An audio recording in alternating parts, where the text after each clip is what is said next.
அவரு அங்கேயே போயிட்டு ஏன் நான் பட்டியலினத்தை சேர்ந்தவன் அப்படின்றதுனால என்ன கூப்பிடவே இல்லையா, நான் பதவியில இருக்கேங்க, ஏன் கிட்ட சொல்லாம நீங்க எப்படி நீரை திறக்கலாம், தண்ணியை திறக்கலாம், யார் இந்த அதிகாரத்தை கொடுத்தாங்க, பொதுப்பணித்துறையில ஒரு அயோக்கியம் இருக்கா அப்படின்ற மாதிரி பல விஷயங்கள் பேசியிருந்தாரு. ஸோ இவங்க கூட கூட்டணியில் இருக்க ஒரு நபரே தான் பட்டியலினத்தை சேர்ந்தவன் அப்படின்றதுனால இந்த திமுக தன்னை ஒதுக்குது அப்படின்ற ஒரு விஷயத்தை எடுத்து சொல்லியிருந்தாரு. ஸோ இப்போ ஒரு தேசிய கட்சியுடைய மாநில தலைவருக்கே இந்த நிலைமை அப்படின்னா தமிழ்நாட்டில் இருக்கக்கூடிய பட்டியலின மக்களுடைய நிலைமை என்ன அப்படின்றதையுமே.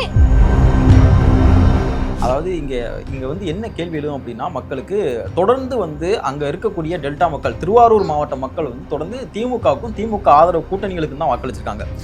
கடந்த கால தேர்தல் வரலாறுகளை எடுத்து பார்த்தோம்னா அங்கே திமுகவோ இல்லை திமுக கூட்டணி கட்சிகளோ தான் ஜெயிச்சிருக்கு இது வரைக்கும். அப்போது உங்களுக்கு ஓட்டு போட்டு என்ன பிரயோஜனம் அப்படிங்கிற ஒரு கேள்வி மக்கள் மத்தியில் கண்டிப்பாக எழதானே செய்யும். இது வரைக்கும் நாங்கள் ஓட்டு போட்டிருக்கோம், இந்த பகுதியில் திருவாரூர் மாவட்டத்தில் என்ன மாதிரியான டெவலப்பிங் வந்திருக்கு, ஒரு ரோடு கூட சரி கிடையாது. இவ்வளவுக்கும் திருவாரூர் மாவட்டம் வந்து கருணாநிதி அவர்கள் பிறந்த ஊர். அந்த ஊரில் அங்கே இருக்கக்கூடிய பஸ் ஸ்டாண்ட் எப்படி இருக்கும் அப்படின்னு பார்த்தாலே பெரிய நமக்கு வந்து ஒரு மன உளைச்சலாக இருக்கும். அந்த லெவலுக்குள்ள தான் இருக்கும் அங்கே இருக்கக்கூடிய பஸ் ஸ்டாண்டு. ஆனால் இவங்க என்ன பண்ணுவாங்கன்னா, தெருவுக்கு வந்து கருணாநிதி அவர்களுடைய சிலை, கருணாநிதி அவர்களுக்கு வந்து நினைவிடம் கட்டுறது, பேனா செலவு வைக்கிறது, இதுக்கு எல்லாத்துக்கும் காசு இருக்கு. ஆனால் விவசாயிகளுக்கு ஒரு குடோன் கட்டுறதுக்கோ இல்லை ஒரு தார்பாய் வாங்கி கொடுக்குறதுக்கோ காசு இல்லை அப்படின்னா நீங்கள் யாருக்கு தான் ஆட்சி நடத்துறீங்க அப்படிங்கிற ஒரு கேள்வி தான் மக்கள் மத்தியில் ஒரு கொந்தளிப்பாகவே எழுந்திருக்கு அப்படிங்கிறத நம்மளால் பார்க்க முடியுது.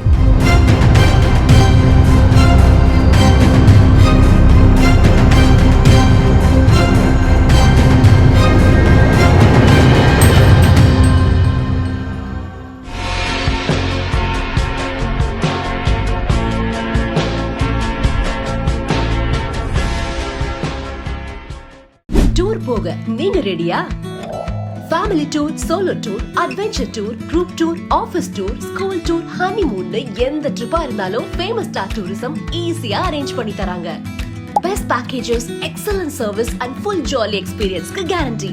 சோ எதுக்கு வெயிட்டிங்? ஃபேமஸ் ஸ்டார் டூரிசம் இப்போவே கான்டாக்ட் பண்ணுங்க. பேசு தமிழா பேசு நேயர்களுக்கு வணக்கம். நம்ம வந்து நயினார் அவர்கள் எங்கெல்லாம் போறாரு, என்னெல்லாம் பண்றாரு அப்படின்றத பத்தி பல வீடியோக்கள் பார்த்தோம். அந்த வகையில ஒரு சின்ன கேப்புக்கு அப்புறம் நேத்து அவருடைய பிரச்சாரத்தை மறுபடியும் ஆரம்பிச்சிருக்காரு. நேத்து எங்க போயிருக்காரு அப்படின்னா பெரம்பலூர் போயிருக்காரு. அங்க பல விஷயங்கள் பேசினாரு. ஸோ அங்க என்னெல்லாம் பேசினாரு அப்படின்றத பத்தி தான் இந்த வீடியோல பார்க்க போறோம். ஃபர்ஸ்ட் எந்த ஊருக்கு போனாலும் அந்த ஊரை பற்றி அந்த ஊர் மக்களை பற்றியும் நல்லா புரிஞ்சு வச்சுட்டு ஒரு அவங்களுக்குள்ள நல்லா ஒரு கனெக்ட் ஆகிற விதமா பேசக்கூடிய ஆள் தான் வந்து நயனா நாகேந்திரன் அவர்கள். ஸோ நேற்றுமே பார்த்தோம் அப்படின்னா திமுகவுடைய துணை பொதுச் செயலாளரான ராசா அவர்களை பற்றி நயனா நாகேந்திரன் அவர்கள் வந்து ரொம்ப விரிவாக பேசியிருந்தாரு. ஏன் வந்து நயனா நாகேந்திரன் அவர்கள் வந்து ராசாவை பற்றி அங்கே பேசணும் அப்படிங்கிற ஒரு கேள்வி வந்து எல்லாருக்குமே எழும். ஸோ ராசா அவர்கள் வந்து பெரம்பலூரில் தான் ஃபர்ஸ்ட் அவர் போட்டியிட்ட தொகுதி.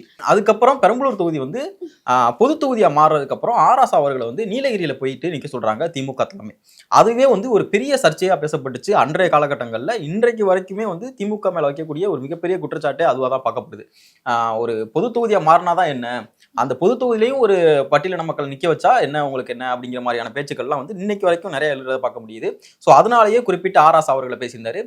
ராசா அவர்களை வந்து இன்னும் ஒரு படி மேல போய் 2021 தேர்தல் காலகட்டங்கள்ல ராசா அவர்கள் வந்து எடப்பாடியார் அவர்களுடைய தாயாரை ரொம்ப கீழ்த்தரமா தரக்குறைவா விமர்சிச்சதெல்லாம் நம்மளால பார்க்க முடிஞ்சு. ஸோ பெண்களுக்கு மரியாதையே இல்லாத ஒரு கட்சி, பெண்களுக்கு வந்து மரியாதை கொடுக்க தெரியாத ஒரு கட்சி அப்படின்னு பார்த்தோம்னா அது திமுக தான். ஸோ அவங்களுக்கு வந்து இந்த சமூக நீதி தெரியாது, சமத்துவம் எதுவுமே தெரியாது, ஆனா அவங்களுடைய பேச்சுக்கள்ல மட்டும்தான் இந்த சமூக நீதிலாம் இருக்கும் அப்படிங்கிற மாதிரி பேசியிருந்தாரு. இப்போ ஆராசா மட்டும் கிடையாது, திமுகல பல பேர் இருக்காங்க. இப்போ உதாரணத்துக்கு சொல்லணும்னா சிவாஜி கிருஷ்ணமூர்த்தி, வெற்றி கொண்டான், இவங்க எல்லாம் பேசுறத பார்க்கும்பொழுது கேட்கறதுக்கு அவ்வளவு தரைக்குறைவா இருக்கும். பெண்களையா இருக்கட்டும், மேடையிலே வந்து கெட்ட வார்த்தைகள்ன்றது அவ்வளவு பயன்படுத்துவாங்க, பேச்சுக்களே அவ்வளவு ஆபாசமா இருக்கும். இந்த மாதிரி இருக்கக்கூடியவங்களாம் திமுக தலைமையை வந்து பேச்சாளரா பொது மேடையில நிறுத்துவாங்க. இது எல்லாத்தையுமே பண்ணிட்டு அவங்க ஒரு வேஷம் போடுவாங்க, நாங்க வந்து பெண்ணியம் பாதுகாவலர்கள், நாங்க வந்து பெண்களை பாதுகாப்போம், இங்க 21ல திமுக ஆட்சி வந்துருச்சு அப்படின்னா பெண்கள் எல்லாம் அப்படி இருப்பாங்க இப்படி இருப்பாங்க அப்படின்ற மாதிரி வெத்து விளம்பரங்கள் எல்லாம் பண்ணிட்டு இருந்தாங்க. நான் ஒரு செய்தி ஒண்ணு பார்த்தேன் நேத்து. நம்ம சென்னையில வந்து ஒரு பொண்ணு பைக் டாக்ஸி போட்டு வெயிட் பண்ணிட்டு இருந்திருக்காங்க. அவங்களுக்கு அந்த பைக் டாக்ஸி ஓட்டுநரே வந்து பாலியல் அத்துமீறல்ல ஈடுபட்டிருக்காரு. அவங்க கிட்ட பட்ட பகல்ல நடந்திருக்கு. இந்த மாதிரி பெண்களுக்கு எதிரான வன்கொடுமைகள் அப்படின்றது இந்த திமுக ஆட்சிக்கு வந்த பிறகு நிறைய அதிகரிச்சுட்டே போகுது. இதெல்லாம் வச்சுக்கிட்டு இவங்க எப்படி பெண் பாதுகாவலர்கள் அப்படின்ற ஒரு பெயரை சொல்றாங்க அப்படின்றதே தெரியல. இந்த பாலியல் குற்றங்கள் சம்பந்தமாகவும் நயனா நாகேந்திரன் அவர்கள் வந்து நேற்றைய பிரச்சார அந்த யாத்திரையில வந்து குறிப்பிட்டு பேசியிருந்தாரு. கனிமொழி அவர்கள் வந்து திமுகவுடைய துணை பொதுச் செயலாளர் இருக்கக்கூடிய ஒரு நபர். அந்த கட்சியிலேயே வந்து அதிகமா பெண்ணியம் பேசுற ஒரு நபர்னு பார்த்தோம் அப்படின்னா கனிமொழி அவர்களும், அடுத்ததா கீதா ஜீவன் அவர்களுமே வந்து அதிகமான பெண்ணியம் பேசுவாங்க. ஆனா கனிமொழி அவர்கள் கலந்து கொண்ட ஒரு கூட்டத்திலேயே பெண் காவலர் அவர்களுக்கே வந்து ஒரு பாலியல் சீண்டல் வந்து நடந்துச்சு அப்படிங்கிற ஒரு பிரச்சனையுமே நம்மளால பார்க்க முடிஞ்சுச்சு. அது எந்த அளவுக்கு வெளியிலே வராம ஊடகங்கள்ல பெரிதளவுல பேசப்படாமையே இருந்துச்சு அப்படிங்கிறதையும் நம்மளால பார்க்க முடிஞ்சு. ஸோ அதுக்கடுத்து பார்த்தோம் அப்படின்னா இந்த ஆட்சியில பெண்களுக்கு எதிரான இந்த குற்றங்கள் வந்து ரொம்பவே அதிகரிச்சிருக்கு அப்படிங்கிற ஒரு விஷயத்தையுமே நயனா நாகேந்திரன் அவர்கள் வந்து ரொம்ப குறிப்பிட்டு பேசியிருந்தாரு. இது எல்லாமே ஆட்சிக்கு எந்த அளவுக்கு அதிருப்தியை ஏற்படுத்தியிருக்கு அப்படிங்கிறதையும் வரக்கூடிய 2026 தேர்தலை நீங்க பாப்பீங்க, கண்டிப்பா இந்த ஆட்சி ஒழியணும் அப்படிங்கிற மாதிரியான விஷயங்கள்லாம் நிறைய பேசியிருந்தாரு. நம்ம இந்த பெண்களுக்கு எதிரான இந்த குற்றங்கள் வந்து அதிகரிச்சிருக்கு அப்படிங்கிறது வந்து நம்ம போற போக்குல வந்து சொல்லிட்டு போகல. அதாவது அண்ணா யூனிவர்சிட்டி மாதிரியான ஒரு பிரபலமான யூனிவர்சிட்டிலேயே வந்து பெண்ணுக்கு வந்து நடந்த அந்த கொடுமையை வந்து நம்மளால கண்ணெதிரா பார்க்க முடிஞ்சுச்சு. அதுல நிறைய திமுக சார்ந்த நபர்களுடைய பேர்களும் அடிபட்டு இருந்துச்சு அப்படின்னு அன்றைய காலகட்டங்கள்ல பத்திரிகையில நிறைய எழுதுறதெல்லாம் பார்க்க முடிஞ்சுச்சு. எக்ஸ்ட்ரா ஒரு படி மேல போய் திமுகவுடைய மிகப்பெரிய ஒரு மந்திரியா இருக்கக்கூடிய நபர் பேருக்குலாம் அடிபட்டுச்சு அப்படின்லாம் பேசப்பட்டுச்சு அன்றைய காலகட்டங்கள்ல. சோ இப்படி இருக்கிற ஒரு ஆட்சி வந்து இருக்கணுமா, 2026ல இந்த ஆட்சி தொடரணுமா அப்படிங்கிற மாதிரியான கேள்விகள்லாம் நிறைய எழுப்பியிருந்தாரு நயனா நாகேந்திரன் அவர்கள். ஆமா, இது மட்டும் இல்ல, இன்னொரு விஷயம் திமுக என்ன பெருமையா சொல்லிப்பாங்க அப்படின்னா, நாங்க சமூக நீதியை பாதுகாக்கிறோம், சமூக நீதியுடைய பாதுகாவலர் அப்படின்ற மாதிரி சொல்லிப்பாங்க. அவங்க கூட கூட்டணி இருக்கக்கூடிய காங்கிரஸ் அதோடைய மாநில தலைவர் வந்து செல்வ பெருந்தகை அவர்கள் இப்போ சமீபத்துல வந்து மழை அதிகமானதால செம்பரம்பாக்கம் ஏரியை வந்து திறந்து விட்டுருந்தாங்க. நீர் வரத்து அதிகமா இருக்கு அப்படின்றதால செம்பரம்பாக்கம் ஏரியை திறந்தாங்க. அவரு அங்கேயே போயிட்டு, ஏன் நான் பட்டியலினத்தை சேர்ந்தவன் அப்படின்றதுனால என்ன கூப்பிடவே இல்லையா, நான் பதவியில இருக்கேங்க, ஏன் கிட்ட சொல்லாம நீங்க எப்படி நீரை திறக்கலாம், தண்ணியை திறக்கலாம், யார் இந்த அதிகாரத்தை கொடுத்தாங்க, பொதுப்பணித்துறையில ஒரு அயோக்கியம் இருக்கா அப்படின்ற மாதிரி பல விஷயங்கள் பேசியிருந்தாரு. சோ இவங்க கூட கூட்டணியில இருக்க ஒரு நபரே தான் பட்டியலினத்தை சேர்ந்தவன் அப்படின்றதுனால இந்த திமுக தன்னை ஒதுக்குது அப்படின்ற ஒரு விஷயத்தை எடுத்து சொல்லியிருந்தாரு. சோ இப்போ ஒரு தேசிய கட்சியுடைய மாநில தலைவருக்கே இந்த நிலைமை அப்படின்னா, தமிழ்நாட்டில் இருக்கக்கூடிய பட்டியலின மக்களுடைய நிலைமை என்ன அப்படின்றதையுமே நேத்து நயினார் அவர்கள் எடுத்து சொல்லியிருந்தாரு. ஆமா, திமுக பார்த்தோம் அப்படின்னா இன்னைக்கு நேற்று கிடையாது, செல்வ பெருந்தகை சொல்றதை தாண்டி ஒரு படி மேல போயிட்டு அந்த கட்சி எந்த அளவுக்கு அவங்கள வந்து வழி நடத்துது அப்படிங்கிறத இப்போ பாக்குறோம். அதாவது எடப்பாடி அவர்கள் ஆட்சி காலங்கள்ல ஒரு மனுவை கொடுக்க போறாங்க டிஆர் பாலு, தயாநிதி மாறன் எல்லாருமே. அன்றைய காலகட்டங்கள்ல தயாநிதி மாறன் வந்து என்ன சொல்றாரு அப்படின்னா, நாங்க என்ன 4ஆம் தரம் குடிமக்களா, எங்களை வந்து நிக்க வச்சு பேசுறாங்க அப்படிங்கிற மாதிரி. அப்ப நீங்க பட்டியலின மக்களை நீங்க எந்த அளவுக்கு பாக்குறீங்க அப்படிங்கிறது உங்களுடைய பேச்சிலே வெளிப்படுறதா நம்மளால பார்க்க முடியுது. சோ இந்த ஆட்சியில வந்து சமூக நீதி சமத்துவம் எல்லாம் பேசுறதுக்கு எந்த வித அருகதையுமே கிடையாது அப்படிங்கிறதையுமே குறிப்பிட்டு பேசியிருக்கத பார்க்க முடியுது. இன்னொரு விஷயம், பட்டியலின மக்களை பத்தி பேசும்போது குறிப்பா சொல்லணும் அப்படின்னா, பட்டியலினத்திலிருந்து வந்த ஒருத்தர் அவங்களுக்கான பிரதிநிதி நான் அப்படின்னு முன்னிறுத்திக்கிறவருக்கு திருமாவளவன், பிசிகே உடைய திருமாவர்கள். அவரு இந்த திமுக ஆட்சிக்கு வந்த பிறகு எத்தனையோ அவலங்கள் பட்டியலின மக்களுக்கு எதிராக நடந்திருக்கு. எந்தெந்த விஷயத்துக்கு அவர் குரல் கொடுத்திருக்காரு, எதுக்கெல்லாம் அவர் முன்னிறுத்தி கேட்டிருக்காரு அப்படின்னு பார்த்தோம்னா ரொம்ப ரொம்ப சொற்பமான விஷயங்கள் தான். சோ இதையுமே நயினார் அவர்கள் நேற்று எடுத்து சொல்லியிருந்தாரு. ஏன்னா நீங்க அவங்களுடைய பிரதிநிதின்னு சொல்லி உங்களை நிறுத்திக்கிறீங்க, அப்ப அவங்களுக்கு எதிராக ஒரு வன்முறை நடக்குது, அவங்களுக்கு எதிராக குற்ற சம்பவங்கள் நடக்குது அப்படின்னா நீங்க அவங்களை எதிர்த்து கேட்கணும். கூட்டணியில இருக்கீங்க அப்படின்ற ஒரே காரணத்துக்காக அவங்க என்ன செஞ்சாலும் சரின்ற மாதிரி ஒத்து ஊதக்கூடாது அப்படின்ற விஷயத்தையுமே சொல்லியிருந்தாரு. அதாவது திருமாவளவன் அவர்கள் வந்து எப்பவுமே இப்ப நடக்கக்கூடிய திமுக ஆட்சியில ஏதாச்சும் ஒரு பிரச்சனை, பட்டியலின மக்களுக்கு பிரச்சனை அப்படின்னா திருமாவளவன் அவர்கள் வந்து யாரை பிளேம் பண்ணுவார் பார்த்தோம் அப்படின்னா, அரசு அதிகாரிகளை தான் பிளேம் பண்ணுவார்.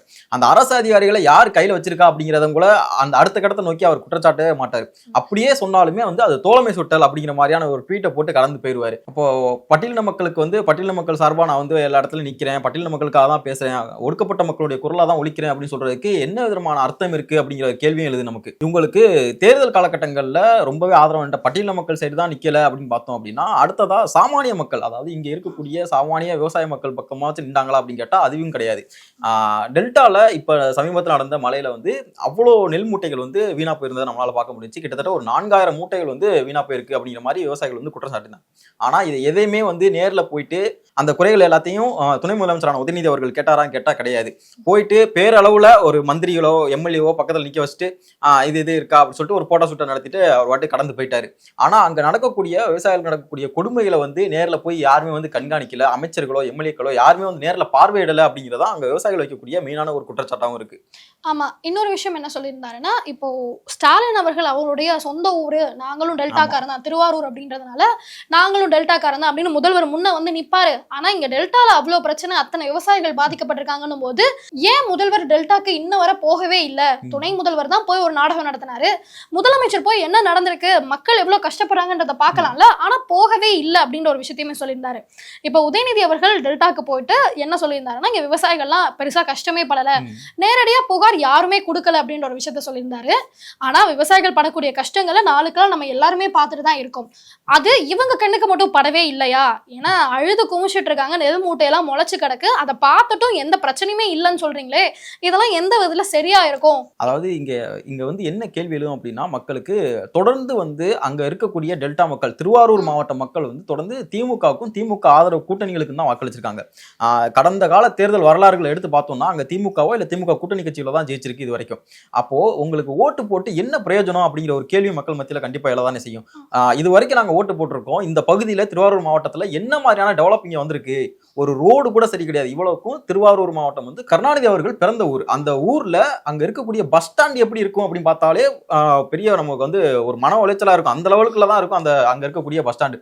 ஆனா இவங்க என்ன பண்ணுவாங்கன்னா, தெருவுக்கு வந்து கருணாநிதி அவர்களுடைய சிலை, கருணாநிதி அவர்களுக்கு வந்து நினைவிடம் கட்டுறது, பேனா செலவு வைக்கிறது, இதுக்கு எல்லாத்துக்கும் காசு இருக்கு. ஆனா விவசாயிகளுக்கு ஒரு குடோன் கட்டுறதுக்கோ இல்ல ஒரு தார்பாய் வாங்கி கொடுக்கறதுக்கோ காசு இல்லை அப்படின்னா நீங்க யாருக்கு தான் ஆட்சி நடத்துறீங்க அப்படிங்கிற ஒரு கேள்விதான் மக்கள் மத்தியில ஒரு கொந்தளிப்பாவே எழுந்திருக்கு அப்படிங்கறத நம்மளால பார்க்க முடியுது. மெயினா இன்னொரு விஷயம் என்ன அப்படின்னா, இப்ப நாட்டுல இவ்வளவு அவலங்கள் நடக்குது, மக்கள் எல்லாம் இவ்வளவு கஷ்டப்படுறாங்க அப்படின்னா அதுக்கு முழுக்க இந்த குடும்ப அரசியல் மட்டும்தான் மிக முக்கியமான காரணம் அப்படின்ற ஒரு விஷயத்த பார்க்க முடியுது. ஏன்னா கருணாநிதி அவர்கள் இருந்தாரு, அவருக்கு அப்புறம் ஸ்டாலின் அவர்கள் இருக்காரு, இப்போ உதயநிதி அவர்கள் துணை முதலமைச்சர், அடுத்தது இன்பநிதி அவர்களையுமே தயார் பண்ணிட்டு இருக்கிறத நம்மளால பார்க்க முடியுது. சோ திமுக அந்த குடும்பத்துக்கானது கிடையாது. திமுக உருவாகிறதுக்கு பல தலைவர்கள் எவ்வளவோ கஷ்டப்பட்டிருக்காங்க, இன்னுமே கூட மூத்த உறுப்பினர்கள்லாம் இருக்காங்க. அப்படி இருக்கும்போது துணை முதலமைச்சர் பதவியை நேத்து எலெக்ஷன்ல உதயநிதி அவர்களுக்கு எப்படி கொடுக்க முடிஞ்சது? இதுக்கு காரணம் கருணாநிதி அவர்களுடைய குடும்பத்தை சேர்ந்தவர் அப்படின்றதானே தவிர வேற எந்த தகுதியுமே கிடையாது அப்படின்ற ஒரு குற்றச்சாட்டை பெருவாரியான தலைவர்கள் வந்து உதயநிதி அவர்கள் மேல வைக்கிறத நம்மளால பார்க்க முடியுது. இருந்துமே கூட இவர் தான் இன்னும் துணை முதலமைச்சரா இருக்காரு. அடுத்த தேர்தலில் வெற்றி பெற்றாங்க அப்படின்னா இன்பநிதி அவர்களுக்கு எம்பி எம்எல்ஏ சீட் கொடுக்கறதுக்கு கூட நிறைய வாய்ப்பு இருக்கு அப்படின்ற ஒரு டாக்குமே போயிட்டு இருக்கு. சோ பொறுத்திருந்து தான் பார்க்கணும். ரேபிஸ் உள்ள வந்துடுச்சுன்னா அதோட அறிகுறிகள் ஆரம்பிச்சிருச்சுன்னா அதுக்கு ட்ரீட்மெண்ட்டே கிடையாது, 100% மரணம். பாதுகாப்பு இல்லாத உடலுறவு வைக்கும் பொழுது இந்த மருக்கள் பாதிக்கப்பட்ட நபர் கிட்ட இருந்து இன்னொருத்தருக்கு ஈஸியா பரவலாம். ஃபர்ஸ்ட் நமக்கு சுகர் இருக்கான்றதை செக் பண்ணிக்கணும். சுகர் இருக்கக்கூடிய நிறைய நபர்களுக்கும் கண் எரிச்சல் ஏற்படும். 2-3 பேர் at 20A டயபெட்டிஸ் வரக்கூடிய வாய்ப்பு இருக்கு. இதை வந்து ராத்திரி 8 மணிக்கு மேலே இவங்க ரெகுலராக சாப்பிட ஆரம்பிச்சாங்கன்னா, சைக்கிளிங் பண்ணுறவங்களுக்கு நான் எழுதியே தரலாம், ஹார்ட் ப்ராப்ளம் வராது அப்படின்னு. பேசு தமிழா பேசு சேனலுக்கு ஆதரவு தந்து கொண்டிருக்கக்கூடிய பார்வையாளர்களுக்கு வணக்கம். அரசியல் ஆன்மீகம்னு மட்டும் இல்லாம இப்போ ஹெல்த்லயும் நம்ம வந்தாச்சு. ஹெல்த் சம்பந்தமான பிரச்சனைகளுக்கும் ஹெல்த் டிப்ஸுக்கும் ஹெல்த் கேருக்கும் இல்ல ஹெல்த் பத்தி ஏதாவது தெரிஞ்சுக்கணும் அப்படின்னு நினைச்சீங்கன்னா ஹெல்த் குரு சேனல் கண்டிப்பா உங்களுக்கு யூஸ்ஃபுல்லா இருக்கும். பேசு தமிழா பேசு சேனலுக்கு கொடுக்கக்கூடிய இதே சப்போர்ட்டை ஹெல்த் குரு யூடியூப் சேனலுக்கும் கொடுத்து அந்த சேனலை சப்ஸ்கிரைப் பண்ணி உங்க நண்பர்களுக்கு ஷேர் பண்ணும்படி கேட்டுக்கிறோம். நம்ம ஹெல்த் குரு சேனலோட லிங்கை டிஸ்கிரிப்ஷன்ல தரோம், மறக்காம செக் பண்ணி பாருங்க.